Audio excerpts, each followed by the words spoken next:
रात की आखिरी ट्रेन। रवि देर रात ऑफिस से निकला और जल्दी घर पहुंचने के लिए लोकल ट्रेन पकड़ने स्टेशन पहुंचा। रात का आखिरी ट्रेन प्लेटफॉर्म पर खड़ी थी, लेकिन अजीब बात यह थी कि उसमें ज्यादा लोग नहीं थे।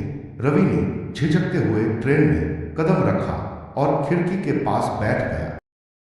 ट्रेन धीरे धीरे आगे बढ़ी, लेकिन कुछ ही देर बाद रवि को अजीब महसूस होने लगा। डिब्बे में बैठे लोग बिल्कुल चुप थे, ना कोई बात कर रहा था, ना कोई हिलडुल रहा था। उनकी आंखें खाली और ठंडी लग रही थी।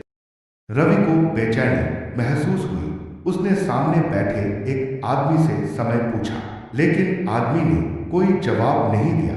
उसने आदमी के कंधे पर हल्का सा हाथ रखा और अगले ही पल उसकी सांसें थम गई। आदमी का चेहरा बर्फ की तरह ठंडा था और उसकी आंखें बिना पलक झपकाए एक ही जगह टिकी थी। डर के मारे रवि ने इधर उधर देखा।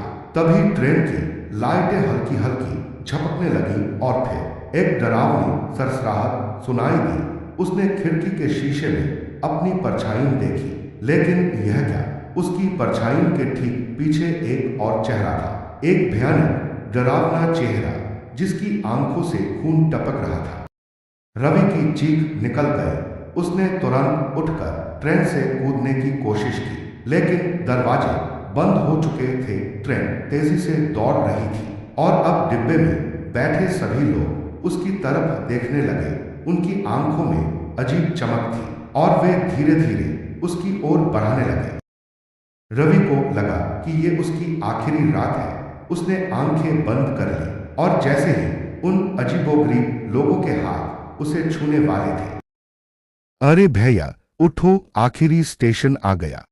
रवि की आंखें खुली। एक टिकट चेकिंग इंस्पेक्टर उसके सामने खड़ा था। रवि घबराया हुआ इधर उधर देखने लगा। ट्रेन में अब कोई नहीं था, सिर्फ वही अकेला था।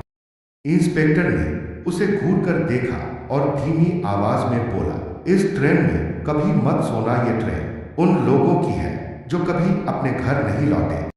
रवि के शरीर में सिहरन दौड़ गई। उसने तुरंत अपना बैग उठाया और स्टेशन से बाहर भाग गया।